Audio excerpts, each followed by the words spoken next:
both players are actually on the random on the left side. We have how do you pronounce his name? Zmeg and DimSum, who are both Gold League, Plat League about-ish. And then on the other side we have Eogwen and Mekonian, who is unranked, and Eogwen is a relatively good diamond player. So technically speaking, Archon tournaments, you usually have players about the same MMR to put them together, and so far, I mean, for Archon tournament, it's definitely much different from 1v1 tournament. Usually we see one person macroing, the other person microing, but it could be different in this case. As we see the supply depot coming out from, this is going to be difficult because I don't know what to call the players. I'll just call the Zimdim Terran, okay? Zimdim, okay? And in the top left we have okay, that's really difficult. I don't know what to call them. I'll just call them the Zerg, okay? The Zerg, Eowyn's Zerg, and Zimdim's Terran. This is the Archon tournament, and so far we're seeing that both players, well, this is quite strange because I'm not referring to both players on one side of the team. And on the other side of the team we have, of course, Maiko with Eogwen, and so far they're doing the classic spawning pool, hatchery spawning pool opener.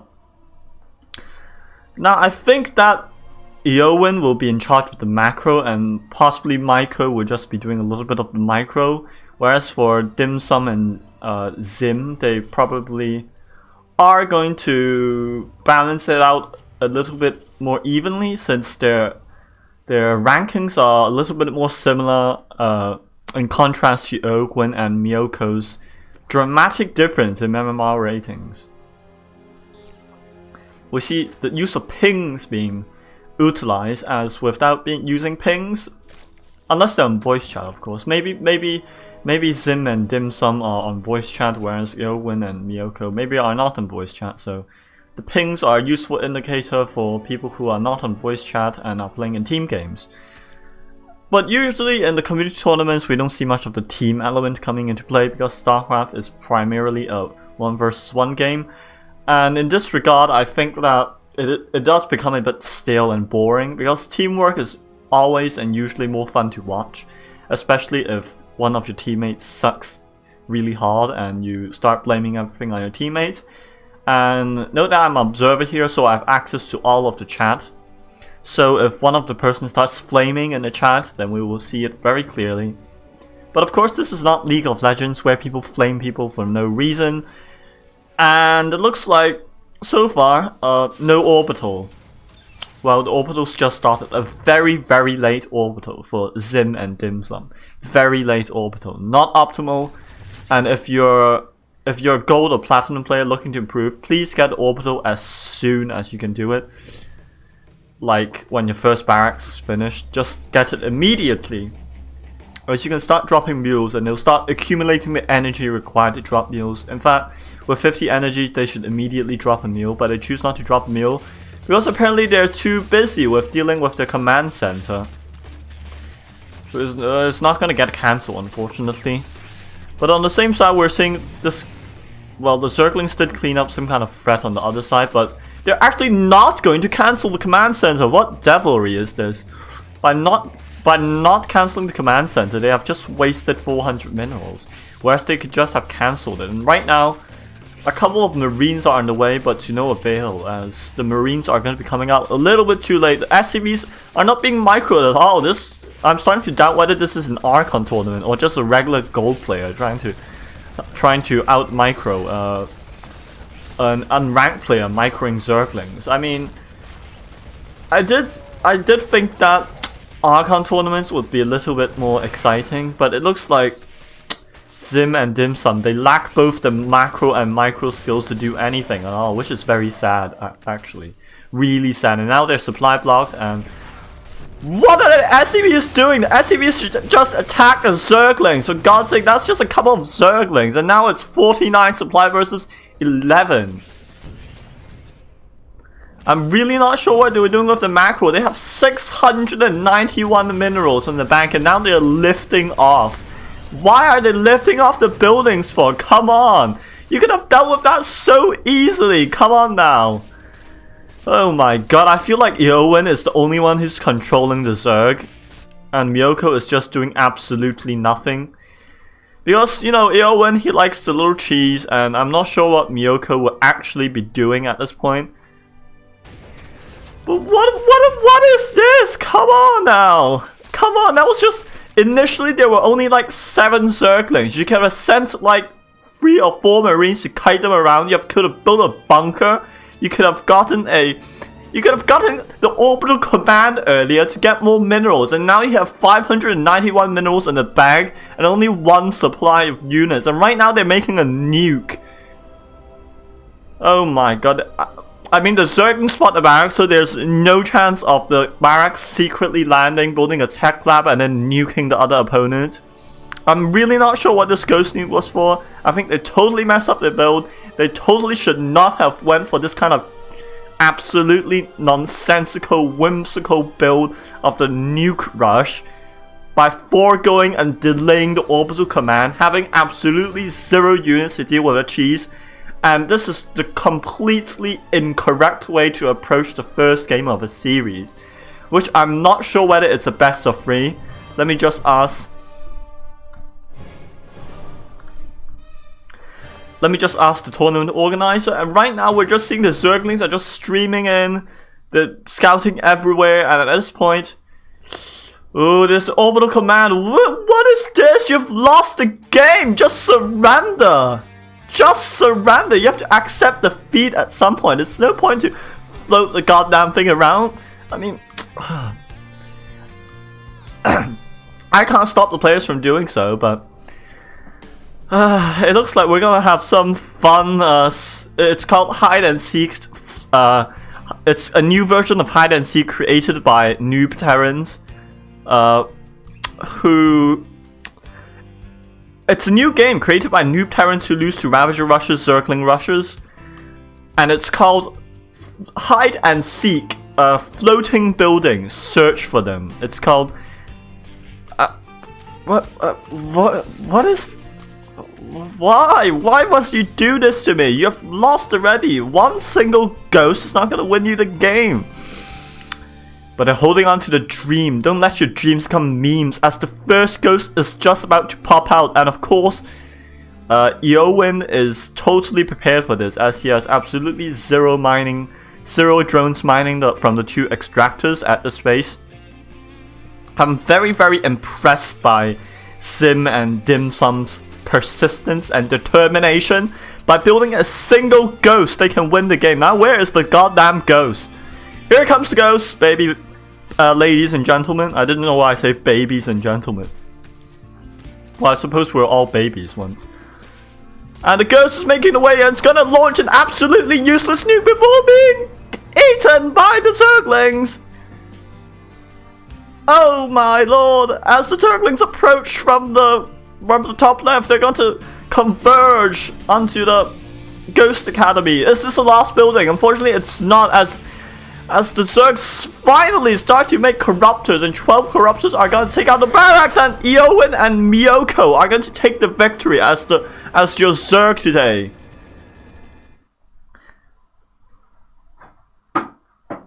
Oops, give me a second. I sure got a little bit heated. That game was basically 8 minutes long, but 7 minutes of it were completely pointless. My heart is sinking, but my adrenaline levels are going up and up, because we can't just wait for what the players are going to do. Of course, Miyoko is totally carried by Eogwen. We shall now do the customary rank check. Let's check their ranks. And for the Zerg team, in the Archon we have Eogwen, a Diamond 3 Zerg, and Miyoko, who is an unranked Zerg. whose highest career finish was bronze in 1v1 and platinum in team. So he has a little bit more experience with team aspect of StarCraft. Now don't insult people's rank. Ranks are just labels. And DimSum actually hasn't played any ranked at all. I believe DimSum is an NA player. He plays on the NA server, which explains why he does not have a rank on the European server. But we know that DimSum is around the gold to platinum level, and his buddy Zim is gold level. So we have that going for them, I suppose. As we continue with the Archon tournament, this will be the second game of the series, and it is a best of 3. And before you remind me what the score is 1-0 in favor of Eogwen. Okay, I'm just gonna name the players like DimSum and Eogwen, even though their partners are inextricably important to their teamwork and their skillful contribution to the overall outcome of the game. But for now, it's a bit hard to mention teams, so I shall be calling the teams Team DimSum and Team Eogwen. Okay, so I don't have to remember the partners' names. No, not partner, teammate, sorry. Partner indicates that they are either romantically involved or possibly involved in the running of a business together. But for now, we'll just call them teammates. So we have Team DimSum and Team Eogwen, who technically have similar MMRs in time when you add up and average their 1v1 scores, I guess. So Eogwen a diamond, Miyoko's a bronze, and DimSum is gold, and Smig is a gold. So gold plus gold divided by 2 is gold. Diamond plus bronze divided by 2 is around gold, okay? Stop discriminating against bronze players. Stop discriminating against gold players. You should not discriminate against people with low ranks, because people with low ranks are usually the most creative ones. The ones who make the strategies that make you laugh out loud. And that's what StarCraft is all about. StarCraft is all about having fun, and if you're going to be a professional player, you're actually no longer having fun. Because being a professional player means that you're doing it for a living, and whatever things you do for a living, you will not be having fun in 99.9% of the cases. Unless you're one of those extremely rich Americans who can do whatever the hell they want and still have fun while doing it, and also whilst earning money, of course. Similar to people who professionally, quote unquote, play Fortnite, which is a horrible game, and you should never play it. People are addicted to Fortnite, you know. In another day, I remember it was like a couple of days ago, I read on the news that a 9-year-old girl was somehow that addicted to Fortnite that she apparently didn't go to the toilet a single time in like 1 or 2 days, and apparently she just peed and pooped on her chair, and her parents eventually, of course, had to take action, of course, which is quite sad, I mean. But back to the game, I suppose. In the top right, we have Team Eogwen posing as the Blue Zerg. And in the bottom left, we have Team DimSum posing as the Yellow Golden Protoss. And straight from the get-go, we see that they're building an assimilator already. They want to get that extra gas, because that extra gas is what StarCraft's all about. It's not about building gateways, not about building any of those. It's about getting that extra gas at the beginning so they can make lots of void rays to zap their opponents. And in the top left, we see that Eogwen is not allowing Miyoko to go for Bronze League builds. So Eogwen he's the man in this relationship, while Miyoko, he's the timid woman who can't do anything. Because in the end, the player with the higher rank will always be in charge of the macro in Archon tournaments. And Miyoko. And I can't actually see which player is controlling which, as they're technically on the same team, but we do know that both players are controlling the controls independently. And I'm not sure whether any of them are on voice chat. Possibly one of them are, but as we see, Probe is going to come along, Cybernetics Core getting, and right now we see Team DimSum already banking up the gas. 200 gas in the bank and counting. I'm really not sure what it is for, and they went for double gas. Classic Gold League. And in the top right, standard Diamond League macro. Isn't that exciting? Exciting Diamond League macro versus let me bank up all the gas Gold League. Let me bank up all the gas. Let me bank up all the gas. I have gas. I have gas. 300 gas. I just spent 50 gas on Warpgate, and I'm going to get a Zealot, of all things. You have so much gas and you go for a Zealot. Isn't this fantastic? A Zealot. The perfect gas spender. Do you know why? No, because DimSum and Zim are actually preparing for a Void Ray transition. Wait, what's this? Where's the Void Rays? Give me the Void Rays. Stop, stop, no, no. Don't get these. No, go for Void Rays. Void Rays is what it's all about. And mind you, I truly believe that if Eogwen was playing by himself, he would still be able to steamroll DimSum and Zmig. A shield battery coming along. No expansions at all, because that's what Gold League's all about. It's all about one base gateway, triple gateway with a random Zealot. And if only they made a Stalker. Finally, the Stalker's coming along, and my throat is completely going to start. My vocal cords are gonna explode the more this Gold League builds goes on. Another robotics facility and a dark shrine, and I bet that Team Eogwen is definitely not prepared for this. Look at them. They only have a hatchery. They only have a Baneling Nest. Psst, what's Dark Templar? I don't know. I forgot completely about Dark Templar. And if only they had moved the overlords just to this location, they were able to see. Well, you've got Dark Shrine. I'll build some Spore Crawlers. But no, in fact, the overlord has no chance of doing that. And of course, one Zealot is totally going to defend against 6 Banelings. This is gonna happen. The Zealot and the Stalker versus 6 Banelings. Welcome to the next generation of battles, where Protoss units have become so powerful that their shields can be instantly recharged by this very skillful building called a shield battery, which unfortunately a shield battery cannot negate burst damage, such as the Baneling burst damage. And right now, which we see a warp prism being warped in, and charge being researched at Twilight Council. I get where they're going at. They want to warp in a few charge lots, and then throw in a Dark Templar like a little bit of spice, and the shield battery actually manages to defend against the Banelings and the Zerglings. This is unprecedented, even though the shield battery was drained complete. What? They attacked the Cybernetics core instead of the Zealot. This is how things. Who's doing the micro? Is Miyoko doing the micro? That was definitely not the micro of a Diamond player. No Diamond player would aim with their Banelings to the Cybernetics core. Oh my god, as the shield battery is gonna start recharging. Shield battery is gonna recharge. It requires a couple of minutes to fully recharge. And Miyoko, that's how you pronounce it, my dear locomotor.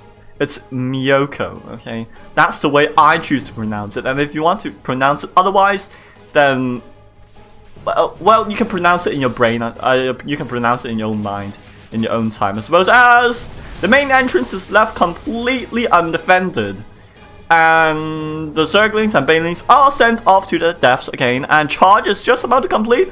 Well, with this large number of queens, what is DimSum and Zmig going to do? They've got a Dark Shrine, but where are the Dark Templar? They have no Dark Templar. Where is the Dark Templar? Where are the Archons? As the Zealots, my life for ire, they say, as they commit suicide by running into a bunch of advanced insectoid alien species who are able to heal each other. Queens. The queens. Note that there are multiple queens. There are right now 4 queens on the battlefield. And DimSum, he's going to continue doing whatever he wants to do. Team DimSum. Oh my god, Team DimSum! Finally, the Dark Templar! Let's do a little bit of dancing around with the Dark Templar. No one's going to figure out Dark Templar here. Have they got a lair? They have got a lair. And Overseer should be moving in right now. Where's the Overseer? No Overseer equals lose. Oh, the Overseer. Come on, you've got to get the Hydralisk then. It's got to be worth it. The Dark Templar, the Dark Shrine, the one base is definitely worth it. Oh my god, it's definitely so worth it. My god. Oh my god, and the Zerglings have to file in one by one, and I think the Dark Templar... No, the Dark Templar did not get the Hydralisk then before sacrificing itself for the greater good. But Team Eogwen, actually, their supplies are dwindling. It's 38 versus 38 supplies, and there's actually even worker count. And guess what Team DimSum decides to do? You know what? Expanding here? Nah, that's just overrated. I'm never gonna expand at my natural expansion. I'm gonna build my second base at the the second expansion, let's call it. I'm just gonna build here. They're never going to notice it. As the Zealots continue to commit suicide. I mean, seriously, I feel like Eogwen is totally away from keyboard right now, and he's completely AFK, and he's just saying, well, I've got done. I need to go get a drink first. I'll let Miyoko control all of my stuff right now. But of course, this is definitely not the control of a bronze player. It's definitely not. I mean, what kind of bronze player actually gets more than one base, am I right? Like, there's so many queens and there's 3 bases, and a bronze player never builds another base, so it's definitely not a bronze player controlling it, so it must be Eogwen, who is a diamond phraser, very highly skilled indeed. And Observer's coming along, observing nothing at all right now, except for his own army.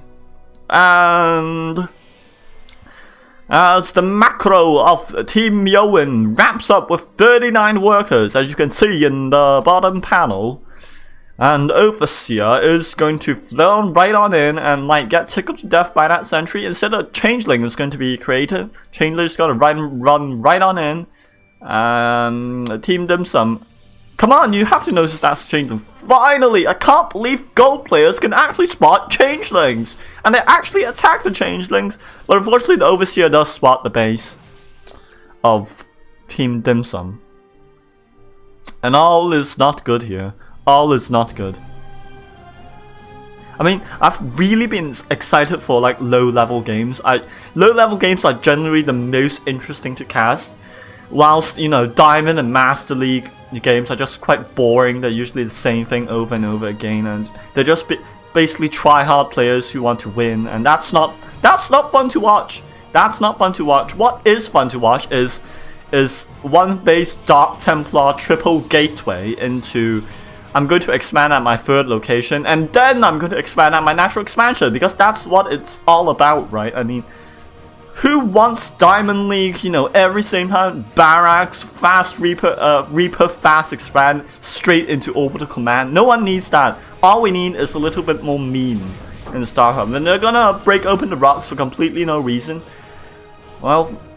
what is this? Why are you attacking one set of rocks and then attacking the other set of rocks for absolutely no reason? In fact, as Protoss, you should definitely not be attacking those rocks, and I'll tell you exactly why. Because it's time for Pro Tip of the Day, and the Pro Tip of the Day is that Protoss has sentries, and the more space you open up for the Zerg, that means a surround is going to be more likely. Generally, you want the smallest choke points if you're a Protoss playing against a Zerg, because that means you're going to be able to have force fields to block off the area where there's Zerglings and Banelings coming through. But no, Team DimSum just decides to take down the rocks for absolutely no reason, attacking one set of rocks and the other set of rocks for completely unknown reasons. As to me, of course.